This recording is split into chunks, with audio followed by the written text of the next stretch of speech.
ராமேஸ்வரத்தில் ஏலச்சீட்டு நடத்தி சகோதரிகள் இருவர் பணத்துடன் எஸ்கேப் ஆகிவிட்டதாக கூறி மாவட்ட காவல் கண்காணிப்பாளரிடம் பாதிக்கப்பட்ட பெண்கள் மண்ணெண்ணெய் கேனுடன் வந்து புகார் மனு அளித்துள்ளனர். ஏலச்சீட்டு மோசடி குறித்து பாதிக்கப்பட்ட பெண்கள் கூறும் பகீர் குற்றச்சாட்டுகள் என்ன? நாங்கள் ஜெனிஃபருங்கிறவங்கள்ட்ட சீட்டு போட்டிருந்தோம். 20 பேர் சீட்டு சேர்ந்துருந்தோம்.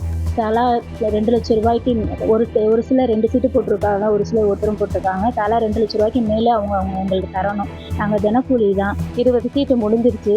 இது வரைக்கும் 20 சீட்டுக்கான நபருக்கு எந்த நபருக்கும் சீட்டு பணம் கொடுக்கல. இது என்னன்னு போய் கேட்க போகையில் இந்தா தரேன் அந்தா தரேன் அப்படின்னு சொல்லி ஏமாற்றிக்கிட்டே இருந்தாங்க. ஒரு நாள் வீட்டையும் பூட்டிட்டு அவங்க ஊரை விட்டே காலி பண்ணி செஞ்சுட்டாங்க. வாழ்க்கையில் சிறுக சிறுக சேமித்து சிறிது பணத்தை சேர்த்து விடலாம் என போராடும் நடுத்தர வர்க்கத்து குடும்பத்தினரை குறிவைத்து நடைபெறும் மோசடிகள் நாளுக்கு நாள் அதிகரித்து வருகிறது.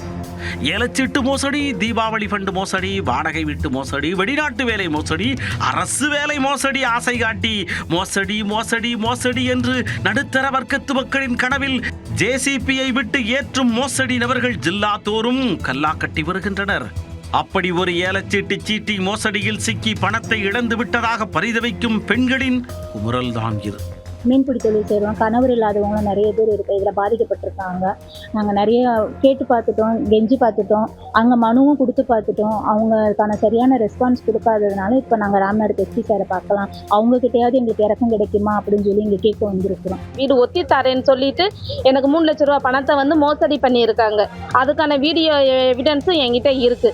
பாதிக்கப்பட்ட பெண்களின் சேமிப்பு பணம் மீட்டு தரப்படுமா? ராமேஸ்வரம் சிவகாமி நகர் பகுதியில் வசித்து வந்தவர்கள் ரெஜி மற்றும் ஜெனிஃபர். சகோதரிகளான இவர்கள் இருவரும் அப்பகுதியில் ஏலச்சீட்டு நடத்தி வந்தனர்.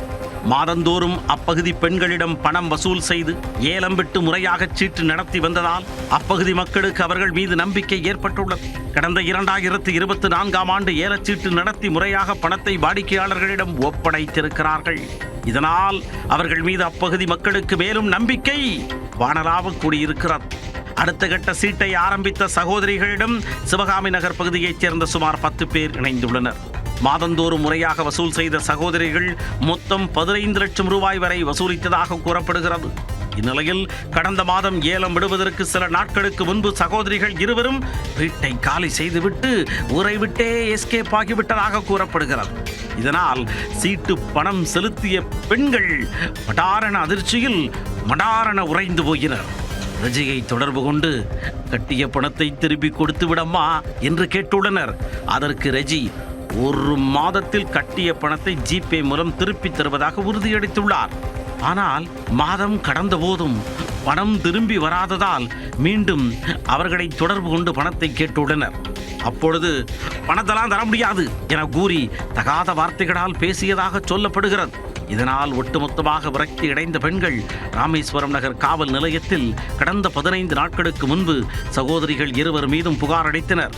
புகாரின் பேரில் அவர்கள் மீது வழக்கு பதிவு செய்யப்பட்டது.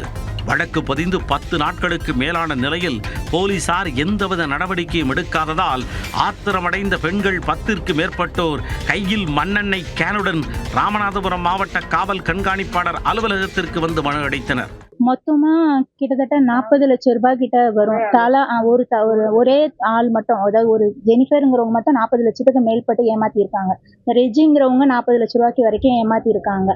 இதில் பாதிக்கப்பட்டவங்க நிறைய பேர் வரலை. கணவருக்கு தெரியாமல் போட்டவங்கலாம் வராமல் இருக்கிறாங்க.